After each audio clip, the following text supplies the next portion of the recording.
Item number 12, an application for a certificate of appropriateness in the Borough of Manhattan, docket number 14-7382, block 613, lot 53, 192 7th Avenue South in the Greenwich Village Historic District, a one-story commercial building built in 1920 and altered after 1940. The application is to demolish the existing building and construct a new building, Zone C2-6.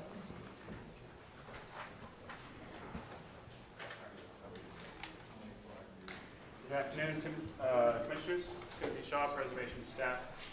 192 7th Avenue South is located at the southwest corner of 7th Avenue South and West 11th Streets within the Greenwich Village Historic District.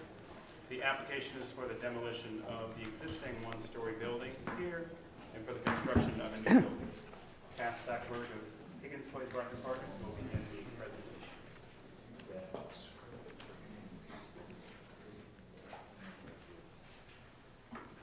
Thank you, Tim.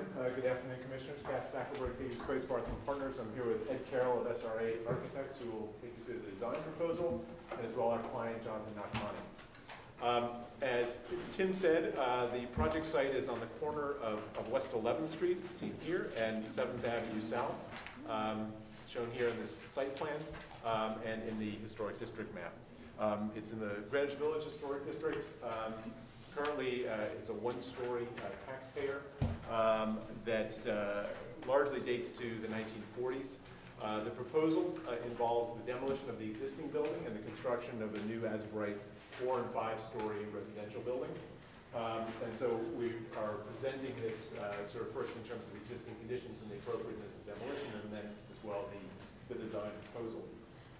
The site has a sort of particular history. I know you've seen some recent applications focused on 7th Avenue South. This site, as well, is largely shaped by the construction of the subway that was cut through the masonry context of this part of Greenwich Village in 1920. And what we see as we walk in the district, and particularly nearby, this sort of masonry context along 11th Street and the east-west streets, and then this sort of more varied context along 7th Avenue South with masonry buildings, large-scale commercial windows, a very different sense of place along 7th Avenue than exists on the side streets. We've made an attempt in the design proposal, as Ed will show you, to sort of capture that intersection between this 20th century intervention, this sort of steel and iron intervention, through this 19th century masonry context. Just to show you the existing building, as I said, a one-story taxpayer, has not been particularly well cared for over the past few decades. It's very simple in design. It's a tan brick that's been coated with some kind of maybe anti-graffiti coating. There's a cast stone coping along the top, and the current use is not, I know it's not your issue, but is not particularly consistent with the neighborhood and the fact that there's an elementary school down the street, et cetera, et cetera. But that's not the primary issue here. What I think the key issue here is that we have a one-story structure in Greenwich Village in a district that really is not sort of known for its significant taxpayer structures, and I don't think this building contributes to the special significance of the district itself. Turning to the history of the site, this is a Sanborn map, a Bromley map from 1911, prior to the cutting of 7th Avenue South. And this is the building that was more or less on the site previously, a 6-story warehouse building with a 3-story extension. And you can see 7th Avenue, which was extended all the way down to Varick Street to create this new linkage, really between South Manhattan up to more or less up to Penn Station, and that was largely the purpose of this creation of this new subway extension. And obviously, it cut directly through this masonry fabric of what is now known as Greenwich Village or the West Village. This is basically the corner lot right here that was left over. This now a slightly later map from 1916 showing the extension of 7th, and then this parcel, this triangular parcel here on the corner of 11th Street running here, and this new 7th Avenue South. A time of construction photo looking north. This is the back of this building here. This is a 6-story tenement building that had, like many of the buildings along 7th Avenue, had to be sort of trimmed to accommodate the cutting of the street. This is the site prior to the construction of the taxpayer in 1920, soon after the cut, and the side of the row house building directly adjacent. And then this graphic from the New York Times, just illustrating sort of how this cut was made directly through these blocks. And again, this is the sort of leftover parcel that we're discussing today. In 1920, a 1-story commercial building was put up here at the corner. In the 1940s, the building hadn't changed significantly, and these are tax photos illustrating its condition. An application with DOB from 1946, it's an alteration application, but really involved a reconstruction of the building. It talks about removing the metal paneling on the exterior, constructing new masonry walls on the outside, and that was completed in 1947.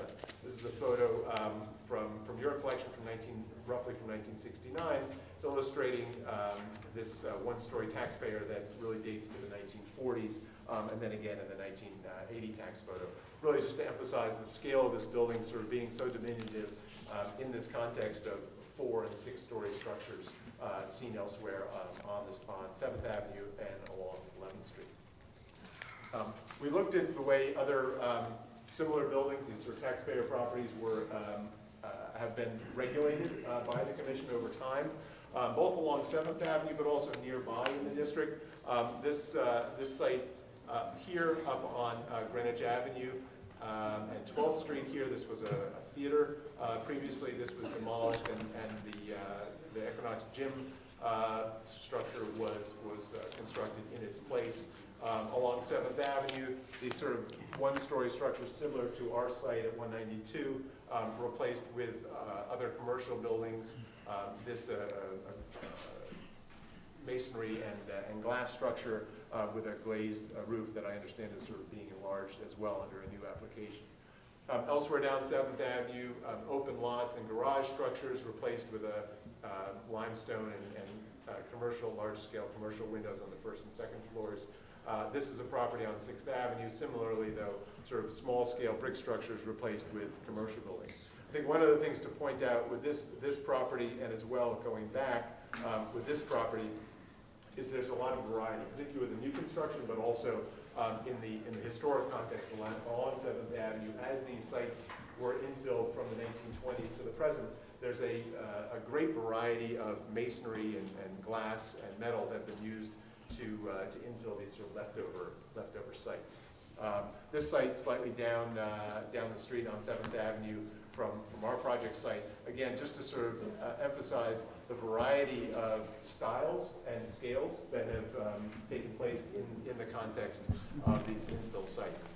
And then finally, before we get to the design proposal, I wanted to just show you a few photographs of these sort of 2 contexts that we're dealing with. We have the side street context on 11th Street, and then the 7th Avenue South context, which really is markedly different.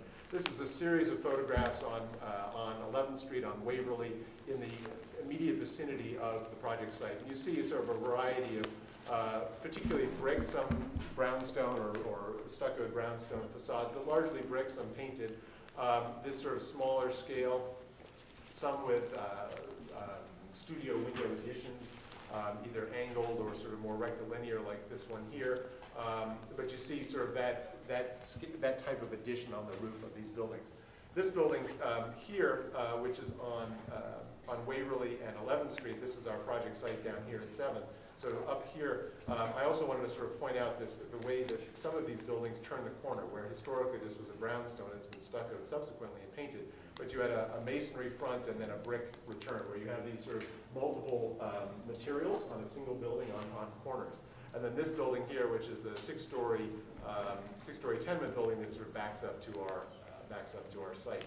On 7th Avenue, I could have included many more photographs, but I think this actually illustrates the range of properties and treatments that one sees. This site and this site, these buildings predate the construction of the subway. This building gained a rear facade, so it has a frontage on 4th Street and then gained a rear facade on 7th Avenue, or a new primary facade. This property, which faced onto Charles Street, gain this short little facade. And then these properties here, this one actually was constructed after the cut, and the sort of different treatment on the 7th Avenue side and the return. And then this building, which actually does predate the cut, but went basically from the masonry fronted building here, which fronts onto the other side, the east side of the building, to a sort of a metal and glass treatment on 7th Avenue South. So this is all to say that there's a great sense of variety along 7th Avenue and a very different sort of aesthetic than one sees on these side streets that's typically characterized by row house articulation. And then finally, and I'll hand it over to Ed in just a minute, this is just a sort of a massing study to illustrate our existing site here on the corner. It's a remarkably dynamic intersection. You have 7th Avenue South running here, Greenwich Avenue running here, and then 11th Street running here. It's an unusual intersection for the village, and it's a very dynamic one. And then the proposed massing for our new construction, and Ed will take you through the design proposal. Okay. Thanks, Cass. Thank you, commissioners. I'd like to thank the staff for working with us to get to this point. Put your name on the record, please. My name is Ed Carroll. I'm with Thank you. SRA Architecture and Engineering. Okay. We're proposing a 5-story building. It's an as-of-right structure, approximately 8,000 gross feet, about 6,000 FAR, 6,500. I'm going to go through some of the particularities because of the site. There are some challenges to make it as of right. I'd also like to say that the existing structure has a cellar. The cellar, we will go back in with the cellar approximately the same depth, so we don't anticipate affecting our neighbors. And also, since we're adjacent to the subway, it'll more than likely be on piles as well. The site is quite small. It's only about 1,800 square feet. We have an 80% lot coverage requirement, and what we're trying to do is to take advantage of that and introduce some features so that the lot coverage element and the way the building is disposed of from a massing point of view reinforce each other. I'd also like to point out that 7th Avenue is a place where there are typically larger scale buildings compared to the typical fabric of the district. But where the subway was introduced, the sites that could not support those larger structures ends up with very unusual types of structures. And then I'd like to say that our solution, our suggested solution, helps define the fabric of this intersection, because right now it's just bleeding out all over the place. So what we're suggesting is that we pick up the rhythm of the existing brownstones, and that creates a mass, which you'll see in the renderings, and then we interpose on that a piece of building which then picks up onto 7th Avenue. Here's a rendering looking south of 7th Avenue. You see what we're trying to do is to pick up in proportion, in an abstracted fashion, the rhythm of the brownstones, to introduce a modern element which in its design slides through behind the brick masonry structure, and then to use that volume of brick to suggest something that happened historically, which was the larger buildings along 7th Avenue that could sustain it were literally just snipped off and chamfered in many locations. Here's looking north. Here's looking north. You'll see some of the different structures. Right now, we'll show in a later photo, but there really is, it just kind of disappears, the urban, the street wall. We're trying to somehow interpose the scale of 7th Avenue and the scale of 11th Street. Also, we're restricted generally by the amount of FAR. There's a very low FAR available on the site. So we're kind of pushing around a little bit so that we can support that street wall that we're proposing. This is the 11th Street side. What we're trying to do here, again, is pick up the module rhythm of the brownstones and the cornice. We've introduced a studio element at the top so that we can, hide our bulkheads and get to the last piece of FAR. We're looking at using the proportions of the windows very similar to the brownstones adjacent to us, but they're very tall and slender. But then we're juxtaposing behind it the rhythm of metal and glass that is on 7th Avenue facade. And then we're introducing a stone base to try to tie that together. We looked at several varieties of materials. We looked at a limestone, something that might have suggested the brownstone. We looked at the brick. We didn't really look at any more modern than that. What we found is that there's a tremendous amount of brick buildings in the neighborhood, and that we felt that the brick was most sympathetic to the character of the general neighborhood rather than the specific character of the 2 or 3 buildings adjacent to us. And then we're proposing a sort of I'll get the materials in a moment, but sort of a taupey, pinkish metal, which is sympathetic to the red brick, and which is also sympathetic to the limestone base we're suggesting. These metal elements also project out to give a, sort of a brise-soleil effect. So again, we're not looking to literally reproduce the brownstone, but we are looking to pick up on the proportions of that brownstone. These are just some pictures of the general neighborhood. Again, you'll see lots of brick and a variety, some brownstone, but typically brick. And then you'll see, as in Cass's photos earlier and here, that it's not entirely uncommon to see elements at the top of the buildings. A little bit out of context, but part of the things that we're doing is creating this commercial base. We need to chamfer the corner, I'll show you the plans, and set back in order to get the lot coverage. But what that does for us, just going back momentarily, is that we now have managed to, through that, create the suggestion of continuity with the rear of the brownstones as well. So all massing is related to that original character, and at the same time I think we've created enough street wall to give some permanence to that corner. Just a detail at the roof. These not very effective, but there is a sense here of this is the one-story building, and then this is our proposal, and this is along 7th Avenue. So you see 7th Avenue tends to have, 6 and 7-story tenements. This is the 11th Street side. I think we've really been pretty literal about trying to pick up the scale of that particular element, and versus the one-story element here that's left over. Just some details of the building. Again, what we're trying to do is, in the modern element, is something that's suggestive of the rending of 7th Avenue through the fabric of the district,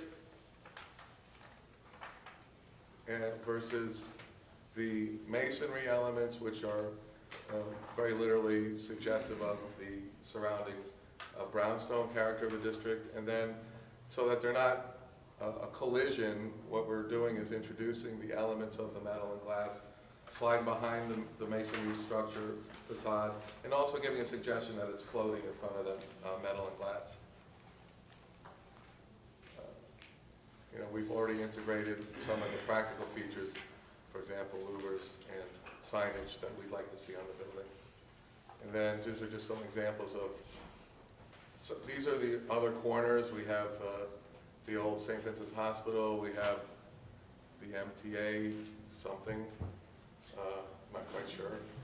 And sorry, that was really not fair, was it?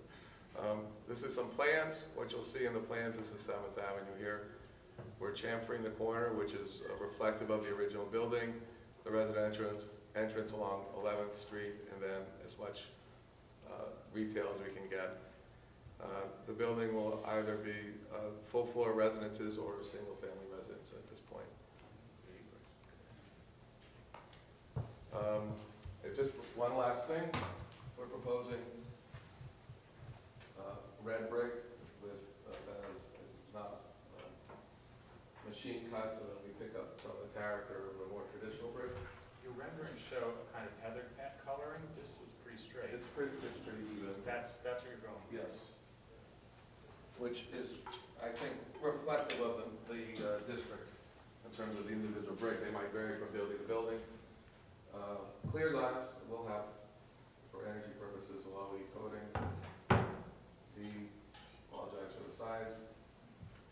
The sort of pinky beige metal, and then actually the limestone won't be honed. It'll be a natural finish.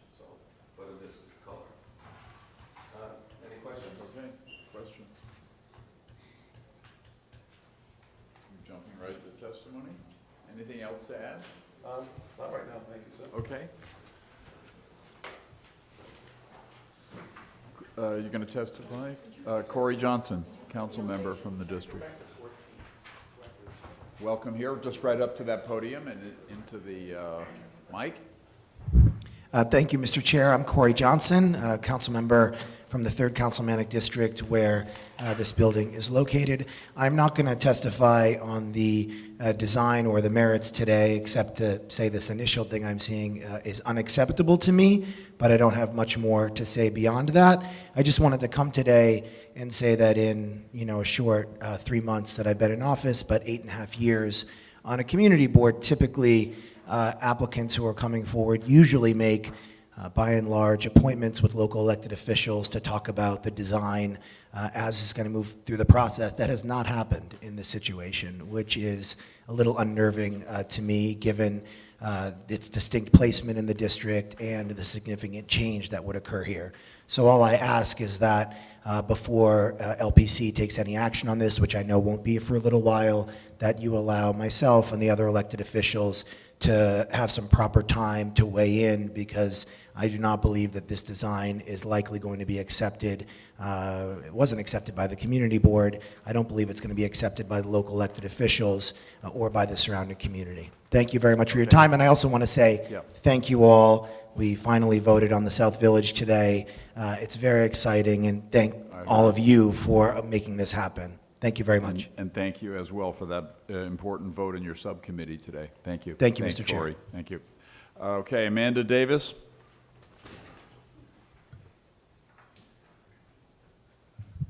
Amanda Davis, Greenwich Village Society for Historic Preservation.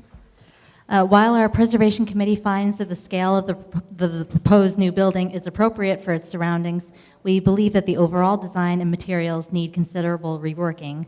As proposed, the building is out of context with the immediate neighborhood. The applicant cites other similar buildings that are actually located outside the Greenwich Village Historic District and therefore should not be used as a basis for this design. The brick curtain wall on 11th Street looks as if it has been tacked on to a modern glass building as an afterthought, particularly when viewed alongside its more elegant brownstone neighbor at 208 West 11th Street. We also find that the use of glass and metal is not contextual, and its design also suffers from a lack of quality materials. The 7th Avenue South facade has the look of a corporate suburban building rather than one located on such a visible location in this brick and mortar historic district. We ask that the design and materials be rethought before any proposal is approved here. Thank you. Okay, thank you. Barbara Zay.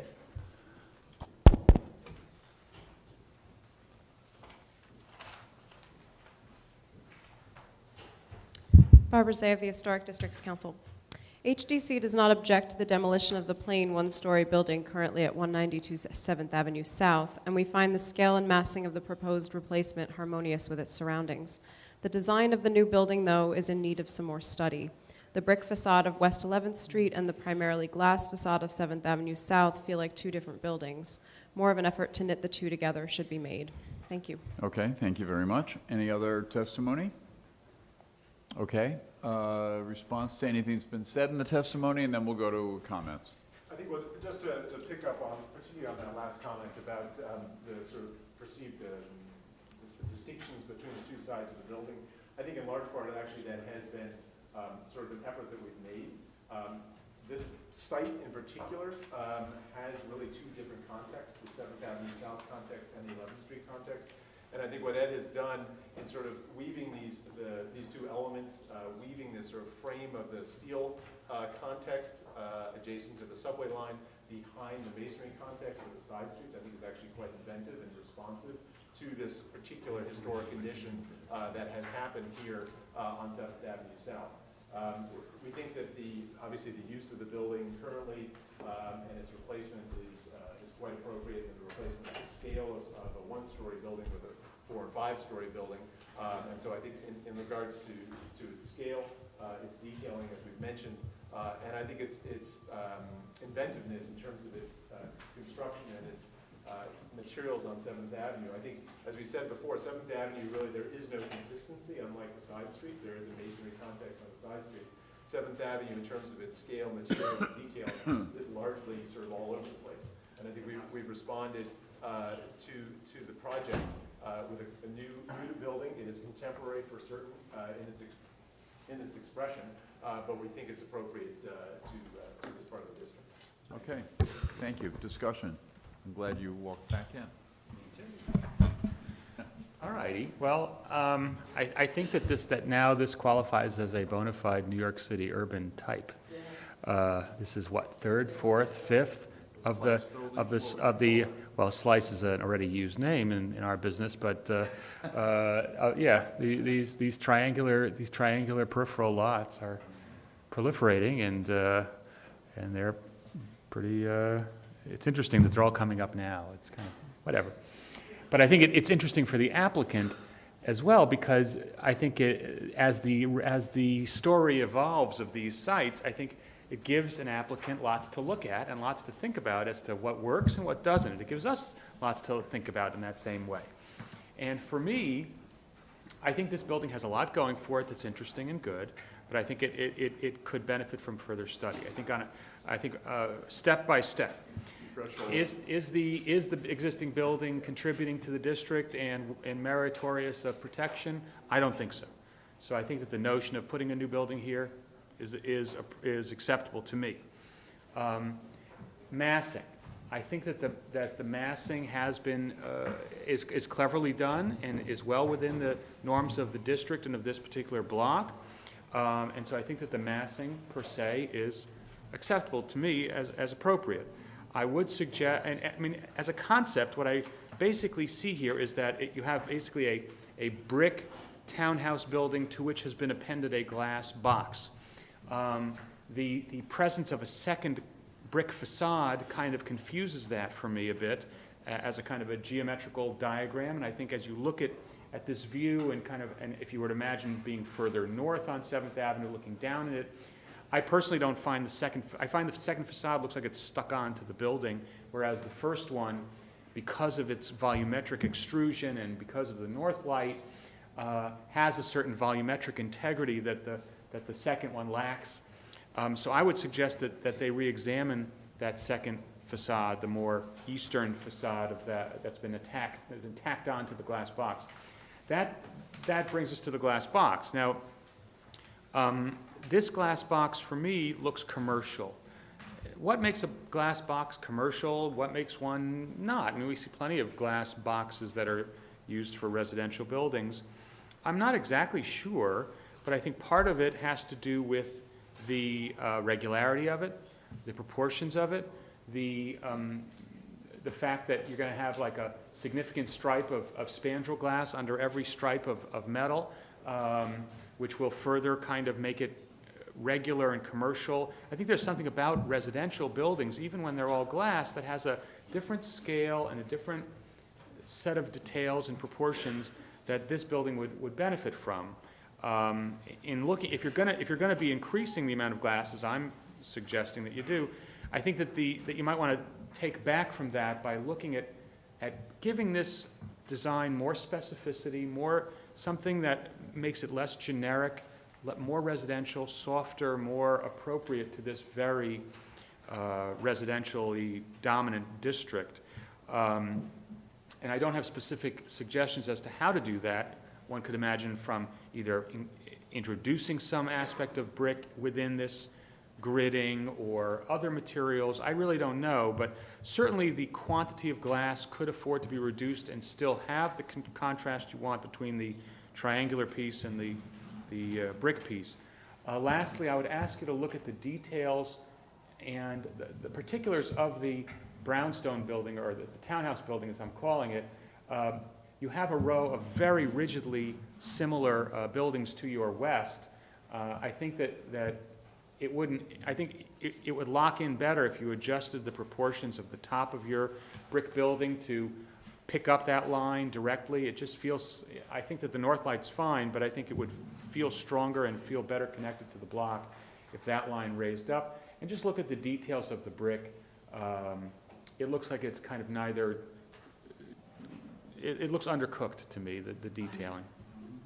Okay, Joan? Yeah, I too think that, first of all, that the one-story taxpayer certainly merits to be demolished. And I agree with some of the things that Michael said, and I think I can go into a little more detail. When I first saw this elevation, I wasn't sure whether the brick at the back of it was part of the building or the building next door. And I think it needs to look continuous, so I think that it probably should be curtain wall, but that's up to the designer to figure out what's the right way to go. And I think that the reason that that the curtain wall looks very commercial is because it doesn't have enough depth to it. I think that it really needs more depth and less busyness at the spandrel, what looks to me like a transom, and then a white spandrel, a gray transom, a white spandrel, and so on. I think that should be refined more. And I think the design has a great deal of potential, but it just needs to be refined. The bottom part, the base of the building, I'm not sure what's going on in between the base and then that, I don't know, maybe it's 5 or 6 feet above it, that there's too much, that's too busy too. This all needs to be tied together very carefully. And it could make it much more elegant just by, changing some of the curtain wall stuff. And then to the right, I think also that the townhouse also needs to be articulated more to have like some of the depth that a townhouse would have. So I think I'll end there. I hopefully that's given you enough ideas. Okay, but I think Roberta? it's got great potential. Okay, thank you. Yes. So I also think it's a good start. I think that is, I understand what you're trying to do. But I think in this location, that maybe some things that have already been said maybe should be incorporated. And I think that for me, the main thing that looks out of place is the curtain wall, and it does because it looks stark. I understand the contrast that I think that the architect is trying to have going between the 11th Street side and the 7th Avenue Street side. But then by having the masonry on two sides and having this piece in between and having that lack of depth, which you can't have, I guess, more of because you have this corner, this strange corner combination. I think that it might help to integrate some of the masonry, integrate masonry into what is now just purely red. I think is something very stark and I guess the word is commercial, which isn't a bad word, but it's just that here in this little tiny strip that we're looking at, maybe it does need to relate more. I mean, to have masonry more integrated, or to have the two different materials more integrated. So I guess I just think that there's still something to work on here, and maybe we don't want the clean cut between the two elevations. Maybe we do want a little bit more connection, since they are connection. Otherwise, it just looks like a slice of something that's placed next to it, sort of opposite. Okay. Anyway, so those are. All right. Thank you, Michael. Devonshire? I guess I was looking for a context for the curtain wall, and I think this neighborhood doesn't have it.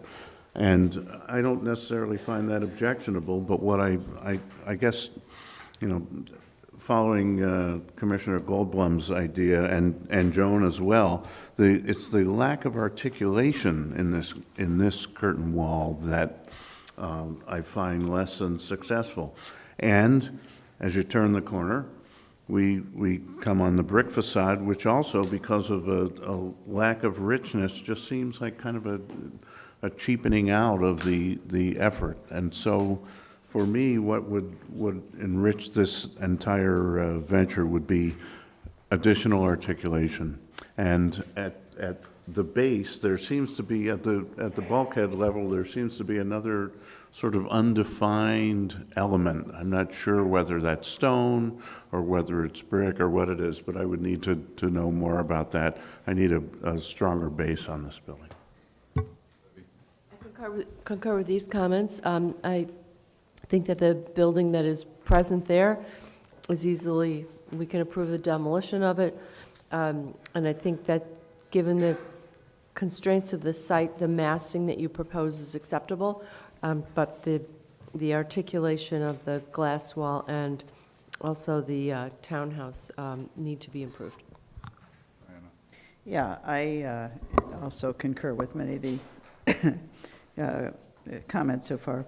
I think that definitely the demolition is appropriate in this case. The massing and the overall design approach, the way the components are broken up, I like that. I like the general design approach. I think that I even like the sense of the slice a bit there. I think that the rationale for it, the commercial, as Michael put it, it's almost industrial, I don't know, but you immediately look at it and think it's like a giant storefront or something. So I do think, yeah, that needs more articulation, depth, detailing, whatever is going to convey the sense that curtain wall is more residential. And the townhouse facade does look a little bit, and could partly be the rendering, but I do think it is, as people have expressed, some more need for further detail and articulation, that it has. It looks a little too much like a kind of false facade, as opposed to really a piece of that street wall, that townhouse street wall. I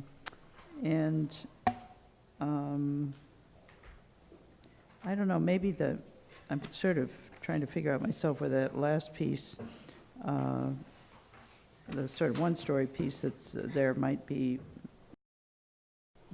masonry or something instead, but that's really up to the architect to decide as they're looking at some of these issues. But I do think that the general approach is very good, and I think that, it's going to be a fine addition to the district, and I think that with some changes to how that the glass section of the project is treated, and maybe some further to the brickwork sections as well, in terms of articulation and depth and so forth, we'll get it there. So. Okay. All right, thank you. I'm not going to add anything to that, actually, except there's a consensus for some serious rethinking in a number of areas, but the threshold tests have been met, or will have been met.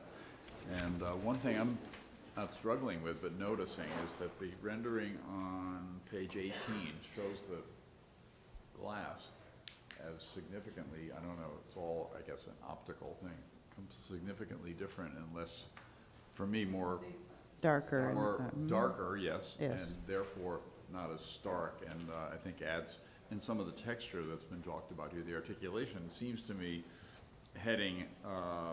becoming more apparent on this rendering than it is up there. So I think that's a good direction to go to, assuming the glass is going to remain the predominant curtain wall element on 7th Avenue. But that's to be rethought with all the other items as you work through it, and we won't take any action today.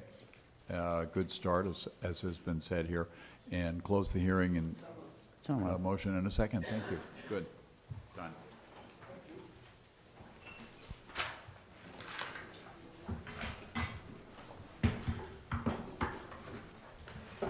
The next item